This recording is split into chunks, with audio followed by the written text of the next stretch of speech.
A verse to start with. I don't have a text to start reading, but we're going to look at a lot of verses here. As this series, the idea behind this series started, of course, with New Year's, the idea of New Year's resolutions that people make, and I think this will be the last one in this series since it's February, right? No, I'm just kidding. But the idea is not just about the resolutions, because like I said, you can make goals to improve in these areas any time of the year, not just New Year's Eve. But the purpose is just to kind of look at things that would normally make somebody say, I want to be a better person, I want to change this, I want to do this better, or I want to start adopting these practices, whatever. Why do that? We want to look at it from a biblical perspective. Number one, like, is it something biblically that we should be trying to improve on? And so far, the ones we've looked at, obviously for the sake of the series, are ones that we can look through the Bible and say, well, yeah, this would, number one, make me a better person. But then number two, it works into the spiritual. Of course, we know bodily exercise profit little. That's most New Year's resolutions have to do with the physical body. But godly, we should exercise ourselves unto godliness, which is much more profitable for both the spiritual and the physical. So, continue the series, and actually this is the last part of the series. I think this is a good one to finish on because it's doing jobs to completion. Okay, now, as a pastor, I'm supposed to be setting an example for you, right? And I don't like it whenever preachers are like, well, I'm just preaching to myself right now, because it's like, well, what's everyone else here for? Like, you preach it yourself at home. Like, everybody needs to be, well, I guarantee there are other people in here that could work on this, okay? And I know it's one that I could work on, but I want to explain from a biblical perspective why this is so important. But doing jobs to completion. Have you ever met anyone, and maybe among you all here, I would suspect there are some who are good at this. We would say kind of experts in this area of making sure that the jobs you do are done to completion. But those who master this practice are often envied by other people because, man, it seems like they've got their act together. Everything they set out to do, they do it all the way, and they finish what they started, and they complete it. And obviously, it makes sense that these are going to be the successful people in life because they continue things and they work through it, and they, as far as education even and all those kinds of things, they finish what they started. It makes them successful. It makes them people you can count on. It makes them people that you want to give your business to because you know they're going to get it done. I remember we've got I could tell you about this later, I guess, but we got somebody that's going to stay in the guest house, and so I was explaining to them, hey, we have issues with the plumbing, and we've had a couple guys work on it. I told them the first plumber that came out, it seemed like they left halfway through the job, and they didn't ever finish it. Now, there's a whole lot more to that story, but in my mind, it immediately made me think, I'm not going to call those people again. They didn't even finish the job. But if you got a reputation of finishing the job, well, then you're going to be successful. Everybody's going to seek after your business and all that. That's just normally how it goes.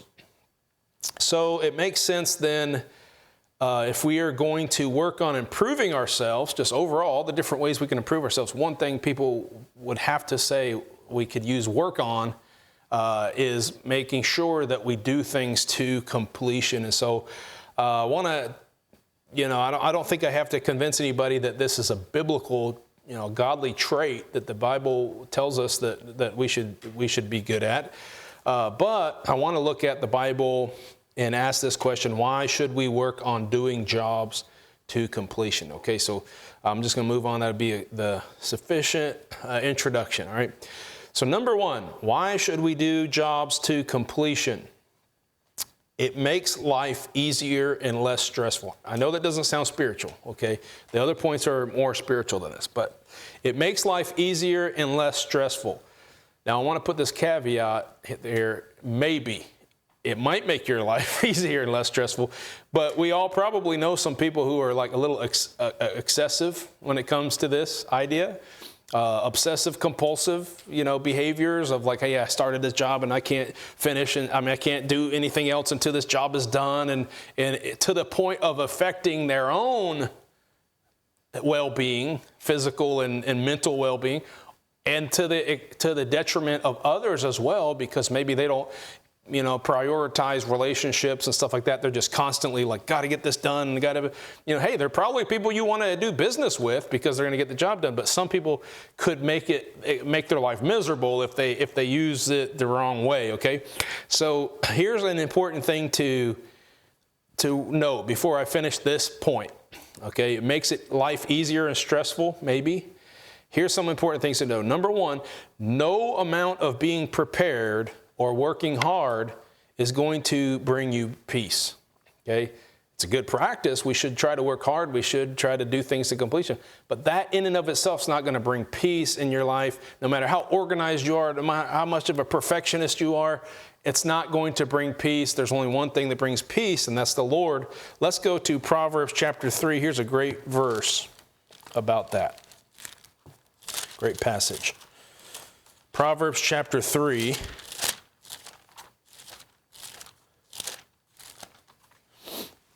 And we'll start with verse 21. Now, of course, Solomon here is talking about wisdom and just seeking godliness and all this kind of stuff. It says, by the Lord by wisdom hath founded the earth. By understanding he established the heavens. Verse 20, by his knowledge and the depths are broken up and the clouds drop down with dew. Where am I at here? Proverbs chapter 3, verse 21. Okay, now we're at 21. My son, let not them depart from thine eyes. What's he talking about? Knowledge and wisdom and all that. Okay, let them not depart from thine eyes. Keep sound wisdom and discretion. So shall they be life unto thy soul and grace to thy neck. Then shalt thou walk in thy way safely, and thy foot shall not stumble. When thou liest down, thou shalt not be afraid. Yea, thou shalt lie down, and thy sleep shall be sweet. Be not afraid of sudden fear, neither of the desolation of the wicked when it cometh, for the Lord shall be thy confidence, and shall keep thy foot from being taken. Okay, so if the Lord's not your confidence, if the Lord's not the one who you're putting your trust in for your peace and for your, then your mental health and your physical abilities, they're out the window. It doesn't matter what you do. I'm just going to get a little bit more knowledge. I'm just going to get a little bit more, organized. I'm going to get things I'm going to work a little bit harder. I'm going to do, things to perfection. I'm going to do things to completion. Look, all those things are great. We should do things in completion. But I want to start with this caveat by saying, hey, look, if your hope's not in the Lord, none of that's going to do you any good. But number two, don't become so, and I'm going to get to this later, but don't become so obsessed with little things that you overlook the big things that in our life we should be doing to completion. Okay, and for an example, and I'm getting ahead of myself, but if somebody, they were just, every job that they did, man, they did it perfectly, they did it to completion, and they just made sure that every little thing that they did was just perfect. And then meanwhile, they let their marriage fall apart. Well, you got your priorities mixed up, right? Let the other jobs wait. You make sure that the main things are in order, and that is going to make a huge difference. But the first and foremost thing is that you have to have your hope in the Lord. You have to be seeking. He has to be your confidence. Okay, so still, all right, because that's just a little caveat. The rest, obviously the message is about doing things to completion. So still, being prepared and working hard to get a job done is indeed, it's good for us, okay? You're already in Proverbs. Look over to Ecclesiastes.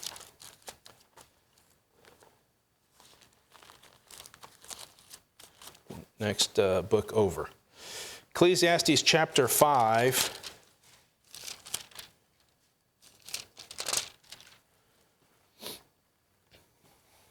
And verse 12.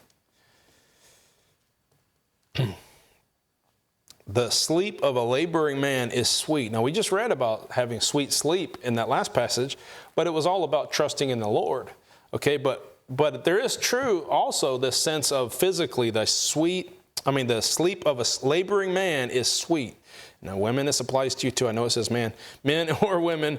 This is the case. You work hard, you're going to sleep well. Okay. Now I realize there are physical ailments that make it hard for people to sleep, but I'm telling you, the guys that work hard, Jeff just explaining his work schedule and how hard, I guarantee his head hits the pillow and he's out, and it's good sleep, okay, forever, however brief it might be.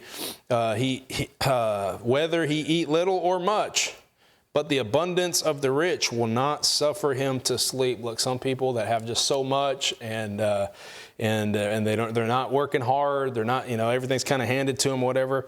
Then it's not as good. It's not as good. So for those who are like, hey, in my life, I'm going to work hard. I'm going to put in the extra effort. Not going to be lazy. I'm not going to be a sluggard.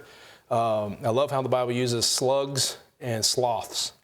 The two creatures in the world that, if you want to talk about moving slow and being lazy, like they at least look like they're being lazy. I realize there's a lot going on, but you watch them and you're just like, man, I don't want to be that guy who's like, Bible talks about like the guy that like can't even bring food he doesn't even want to bring food to his mouth. You ever see how slow a sloth moves? And it's just like, wow, that guy is lazy. Like whenever Missy over here, I don't want to use her name, but Missy over here doesn't want to feed herself. It's like, you know how to feed yourself. But she's like, oh, mommy to do it. You're like a sloth. Okay, don't be like that. But we all have it in us. Like, hey, that's too much work. I don't want to do that. Don't be like that. The harder you work, the more you get things done. You get them done right. You get them done. Man, it feels so good. It's so rewarding. And the Bible says that all throughout. It's really good for us to do things to completion and to work hard at something.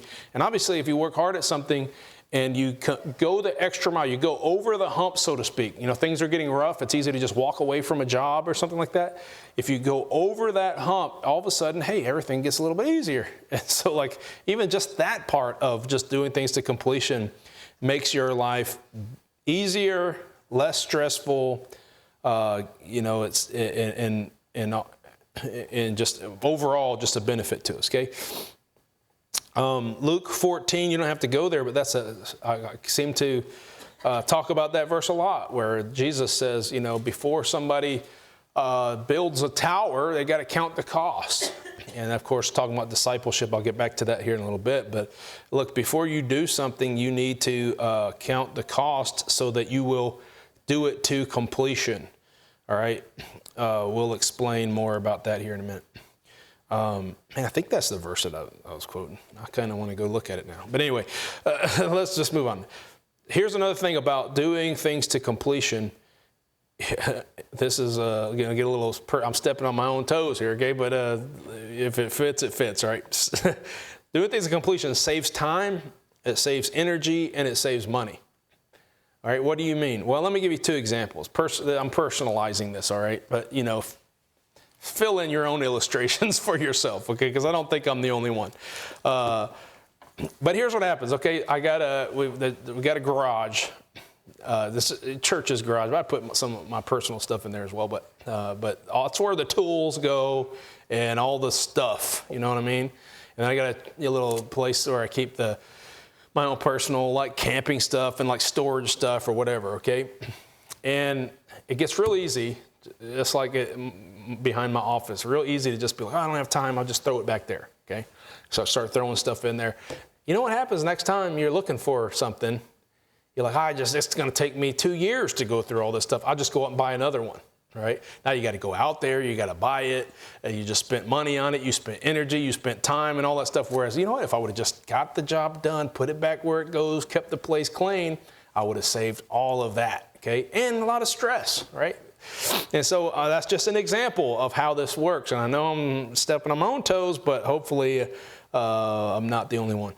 Another example, now there's you're counting the cost, right? The illustration about the tower that Jesus gives, like that's kind of an issue. But I've been saying for a long time, hey, we've got to get that parsonage, a guest house cleaned up, right? We're going to get that going. Well, we had a situation came up. A pastor is having some bad health issues, and his wife also having health issues, cancer, and they're really in a situation right now. And so and we know these people and love them.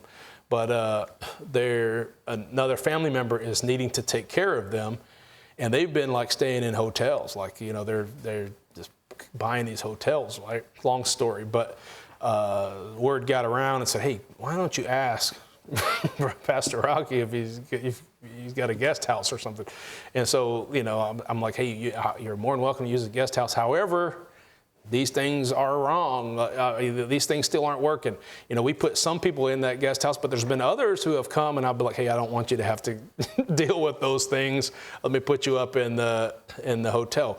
Well, if again, I have some restrictions. There's financial and stuff like that, reasons I can't just go out and finish it. But, you know, had we just sat down and said, hey, let's get this thing in order and get it ready, and it was all ready, we wouldn't have to be sending people to the hotel, and so therefore it would save a lot of money, okay? And I'm just saying, like, you can think of tons of different situations where if we would have just got the job done and got it done right and all, in the long run, it probably saves money and pays for itself and all those kinds of things. But there are obviously times where things like that, for one reason or another, don't get done. All right, so we see that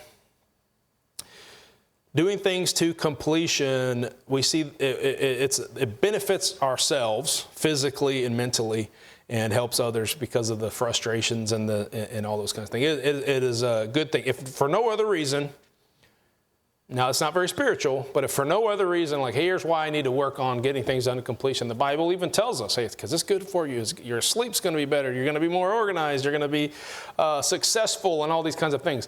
Again, the caveat is, first and foremost, though, your trust has to be in the Lord. But now let's move over a little bit into more spiritual realm. Okay, number 2, why should we work at doing jobs to completion? Number 2, we should be men and women of our word. Okay, that's obviously a spiritual, that's a godly thing. We should be men and women of our word. You know, we shouldn't have to convince somebody by swearing, hey, you know, I swear, you know, give me another chance, I'm going to do this, I promise you, you know. That tends to be the way that people with a bad testimony, like, I know the past and I know what you're thinking about me, but I swear to you, I'm going to do it this time. It ends up being a really bad situation where obviously that person is not a man of their word. So let's look what Jesus says, and then James backs it up. We'll look at both places. Matthew chapter 5. Probably know exactly where I'm going. Matthew chapter 5, verse 37.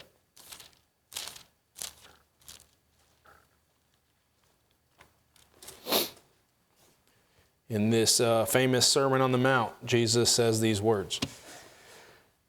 But let your, how about verse 33? Again, ye have heard that it hath been said by them of old time, thou shalt not forswear thyself, but shalt perform unto the Lord thine oaths. But I say unto you, swear not at all, neither by heaven, for it is God's throne, nor by the earth, for it is his footstool, neither by Jerusalem, for it is the city of the great King. Neither shalt thou swear by thy head, because thou canst not make one hair white or black. And then here's the verse. But let your communication be yea, yea, nay, nay, for whatsoever is more than these cometh of evil. Hey, can you do this job? Yep. All right, I trust you. You know, you're a man of your word. You said you could do it. You could do it. I don't need any signed contract. You know, remember when there was what's called the gentleman's contract or whatever, the handshake? And by that handshake, you just trusted that this contract is binding. You can't hardly do that anymore. You know, you have to swear and sign it and say in blood, you know, you're going to do X, Y, Z. But you know what? We shouldn't need that, because we should just people say, hey, I'll get the job done. They know, hey, you're going to get the job done. Look over at James now, chapter 5.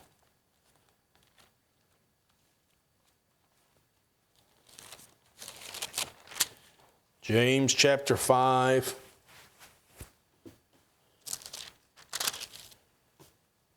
Verse 12. But above all things, my brethren, swear not, neither by heaven, neither by the earth, neither by any other oath, but let your yea be yea, and your nay, nay, lest ye fall into condemnation. All right, he's just repeating what the Lord said, how we should not get ourselves into these kind of binding contracts and stuff like that. There's no need. just do what you say you're going to do. And if you do get yourself into a vow or an oath or whatever, man, you better perform it, right? Because it's a really bad testimony for somebody who doesn't do that. If you take on a job, here's some advice, okay?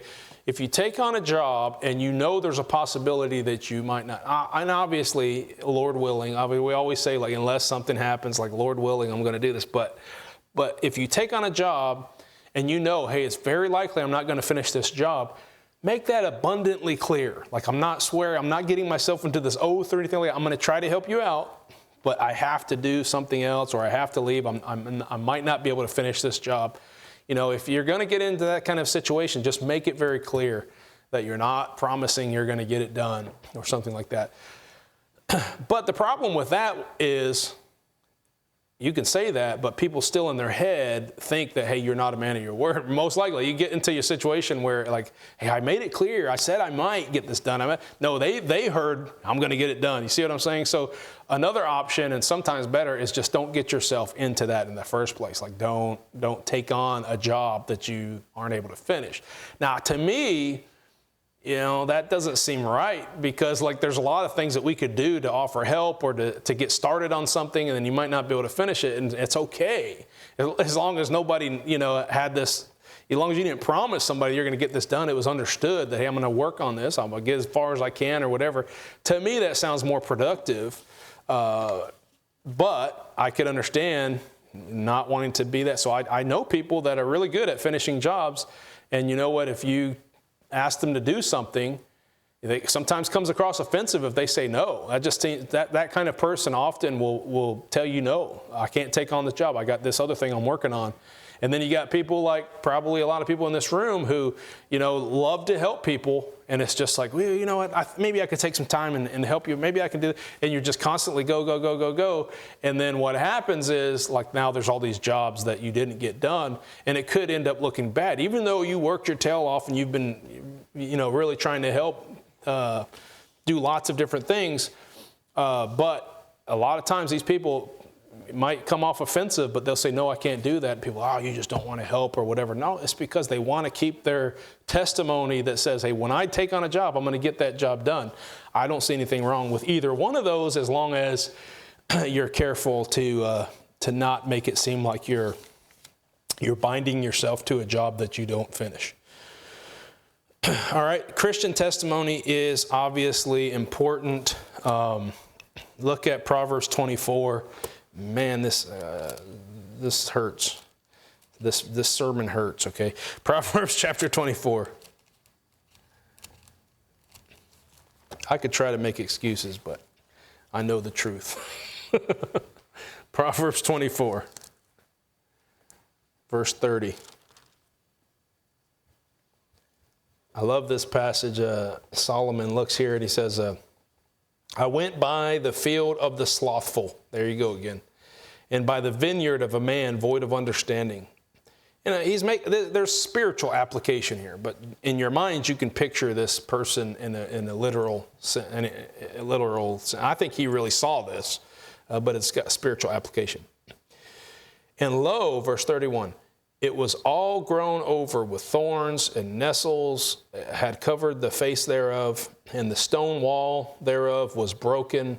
Then I saw and considered it well. I looked upon it and received instruction.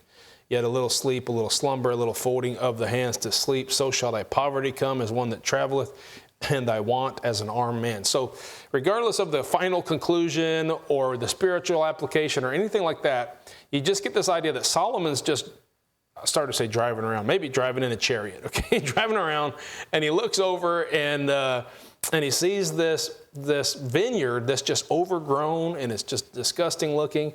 And it's like in his head, he starts thinking like, man, I don't want to have that testimony. I don't want to be like that, okay? And, you know, when you think about that, it's like, man, everything that I take on, every job that I want to take, I want to have that testimony where they look and say, like, man, that person, like, they get the job done. You know, their things aren't falling apart. Their things are done. And I realize that there's lots of things that come up that stop us from having that kind of testimony. But isn't it a good testimony that they look at you and say, hey, that person has their things together? All right. This is good for our testimony. Let's see here. Now, I'm not going to read these verses, but 1 Corinthians 14, 33 through 40 is talking about the order in a church and how people shouldn't speak out of turn. There's one person should speak and then another person speak after they're done. And then it talks about, somebody speaking in another tongue, like another language, and nobody understands what they're saying, because they don't have anybody to interpret that, and all these different things. And Paul's saying, like, hey, don't let your church be like this because it's out of order, right? And then he says, God is a God of order. He's let all things be done decently in order. It says God is, I don't think it says God of order. Something along those lines, though, okay? Because God, is a God of order. So then Titus 1:5, Paul tells Titus, hey, go into all these churches that we started in Crete and ordain elders. He said, I left thee in Crete to, I can't remember what it's called, set in order the things that are wanting, okay? He's like, these churches, they don't have pastors, they don't have these things, go set it in order. And so when it filters into the ministry, God is showing us all throughout the Bible, there needs to be order, there needs to be instruction, there needs to be, things that are done right. And so God is a God of order, and he wants things to be done decently in order. And so we should want to imitate that. We should want to be his children and have a testimony of being organized and having things done to completion. Everything has its place, that kind of an idea. It's good for us to work on those things, all right? So we see the second point here. We should work on doing jobs to completion because we should be men and women of our word. Okay, so the third thing I want to mention is this. And so all of this is kind of like building in spirituality. Number one, hey, it's good for you. You're going to have better mind and better, mental health and all these things. More time on your hands, more energy, more money if you do these kind of things, if you work hard. But that's just physical. Okay, what about spiritual? Well, you got to have a good testimony. You got to do these things so that others will say, like, hey, there's a person I can trust. There's a person I can go to. He's representing the Lord, who's a God of decent, who's decent in order. Okay, but number three, working on things to completion is actually building something up inside you. It's building this, it's a practice, if you will, okay? It's a good practice for finishing the most important things in life. All right, now, I already said, it's one thing to put off finishing little projects, okay? Little hobbies, little things that don't really matter in the big scope of things, okay? It's one thing to have a map back there for however many months that, still has a couple little details that need to be finished on it, all right? That's one thing. But is really that something that is all that important? You know what I mean? And I'm not making an excuse for myself. I'm just saying, like, that's one thing, okay? But what about that person, like I said earlier, get all these things, together, and knows when to say no, and knows when to take on these jobs, and knows how long they need to work and how much, so that these jobs be done. And then the more important things in life are falling apart, okay? That's a huge deal. Because the reason that we should be good at doing these little things to completion and doing to the best of our ability is because, hey, when it comes to spiritual things, when it comes to the most important things, hey, these are just signs that this person has been working hard at doing things to completion, so that we know that they are probably going to be doing things in their life, the most important things, to completion as well. Okay, it's normal for lots of, my problem is taking on so many projects. And in my mind, I'm thinking, like, who cares? Like, if it takes me a year to do it, 2 years, whatever, I'll get to it eventually. I'll start another project, and I'll start forgetting about projects I started. Look, I'm not saying that's good. It's not good. It's good to do things to completion. That's what this message is about. That's what we're supposed to be doing. But there's other reasons that people could not get things done too. Like they just, didn't think it through as far as the finances. They didn't, plan on that. They didn't know that they weren't capable of doing something. There's lots of reasons that can happen. And that could be a bad testimony. And so we do want to work in that. But the real point of this message, like why is it important to work on getting these things done and doing things completion? Because we should be committed to the most important and long-term things in our life, okay? The goals that we should have in our life that we're committed to sticking with no matter what, those should be the important things in life. Let me just give you 3. These are the most important, and this is, a great ending for the message here. Number 1, obviously, a life of service to the Lord. And this is when Jesus used the analogy about, does man build a temple unless he counts the cost? This is in the context of Jesus telling his disciples, hey, if you're going to be my disciple, you need to count the cost.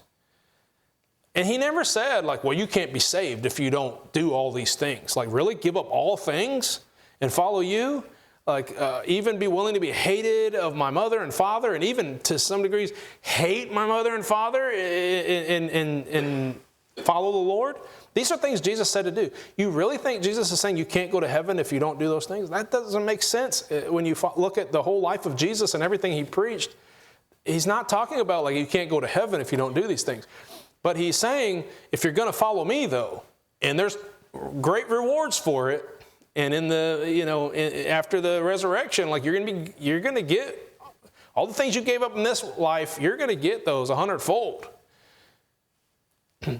But if you're going to follow me and be my disciple, you better know it's going to be hard. It's going to be rough work, and you better count the cost, okay?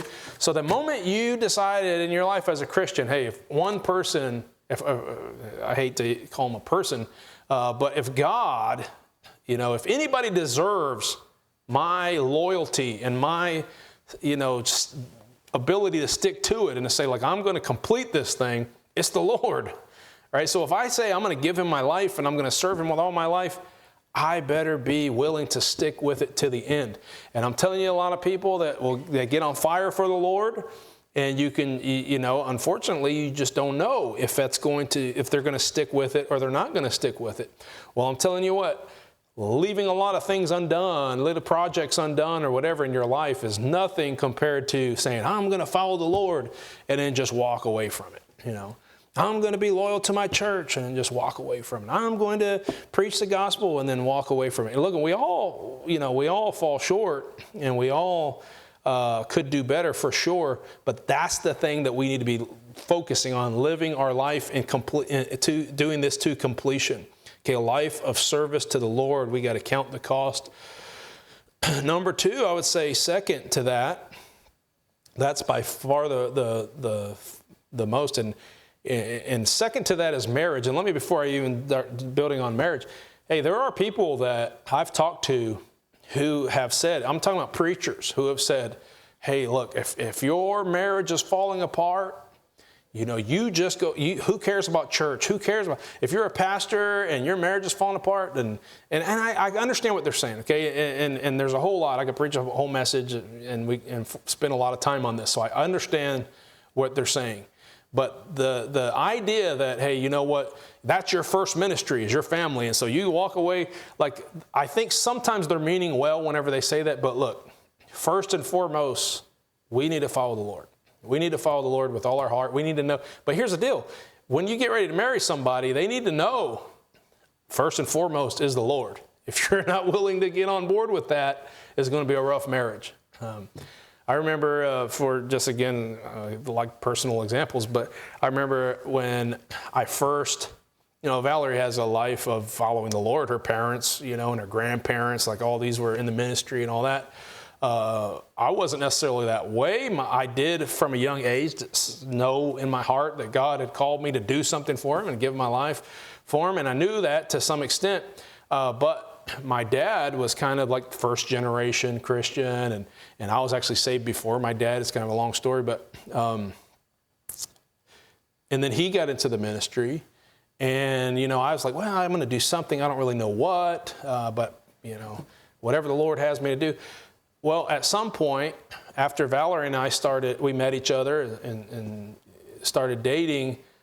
I guess it was kind of early on, so maybe we weren't actually officially dating yet, but somewhere I had decided, hey, I'm going to go off to Bible college, and long-term goal was to become a missionary. That's what I felt compelled to do.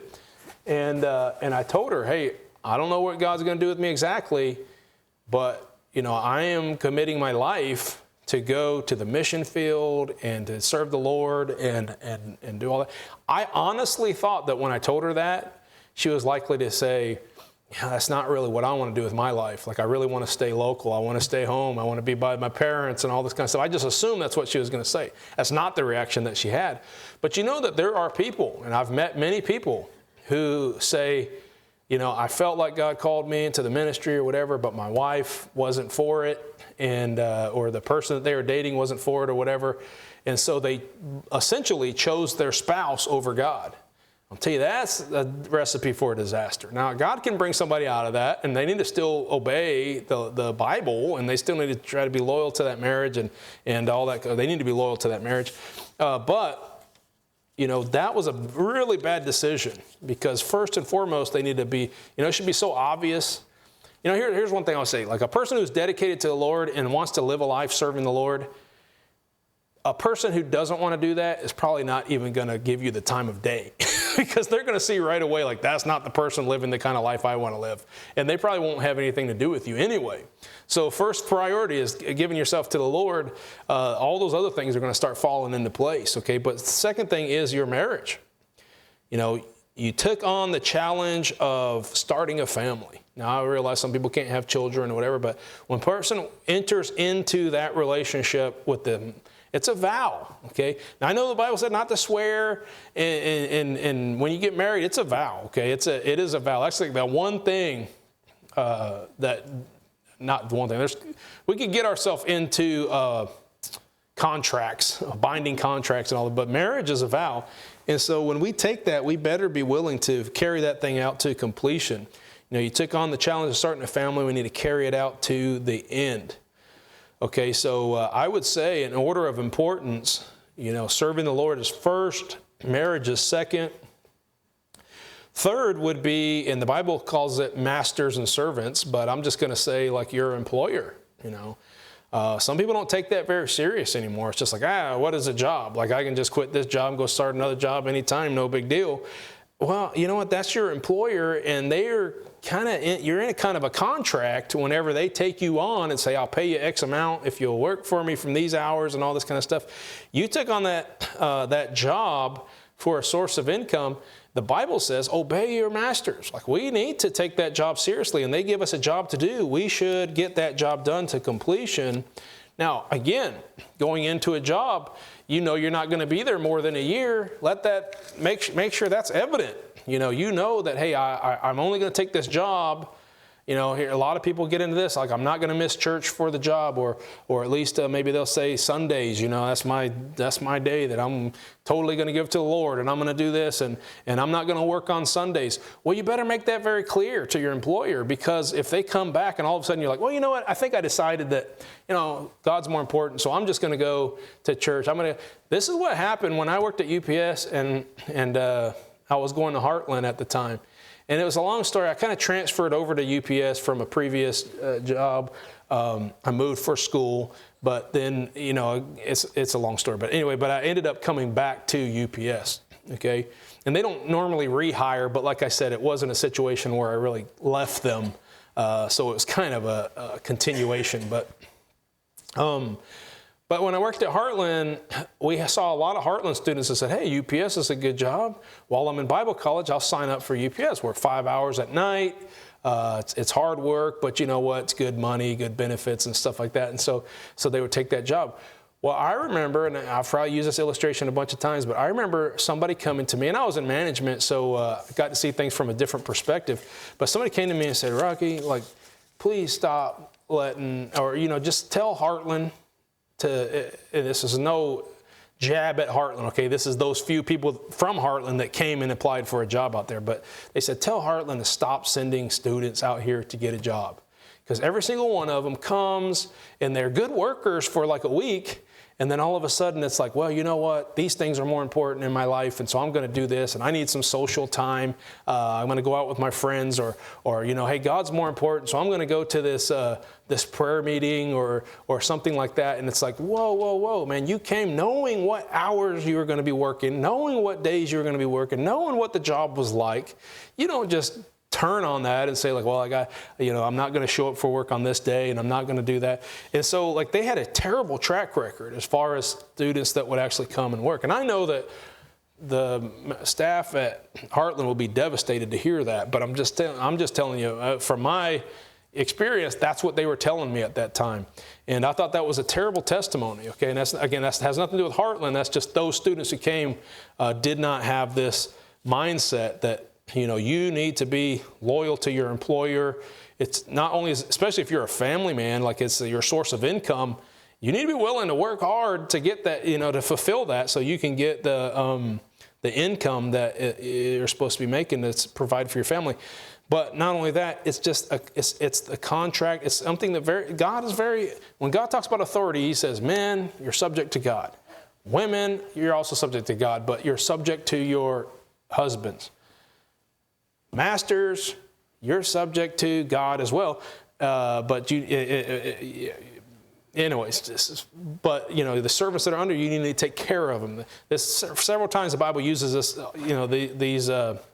this list, and then he says, servants, yeah, you're subject to God as well, but you need to honor and you need to obey your master. Okay, and this is just something in the same line that we're talking about marriages. He's talking about employer and employee relationships. It's very important for us to consider these main things in life. Okay, and so, yeah, there are other projects. Like, don't let these other projects destroy the most important relationships that you have, the most important things that you're working on doing to completion, right? Don't let these other little things destroy that. But that's not to say that those little things aren't important. We should strive to do things to completion, because it's going to help us overall in life. And as first and the main reason is that it's going to help instill into us this desire to finish things, so that we finish those things that are most important, all right, that deal with godliness. Father, we thank you for this time together and for your word.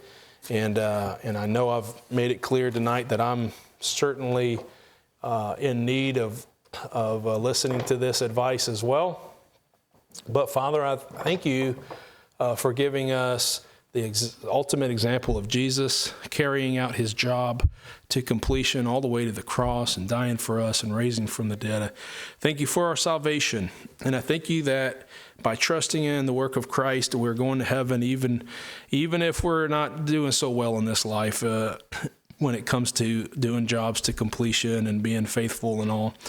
But I do pray that you'll help us, Lord, as Christians, to strive to do better and to grow and be more responsible and be more successful in the things that we do.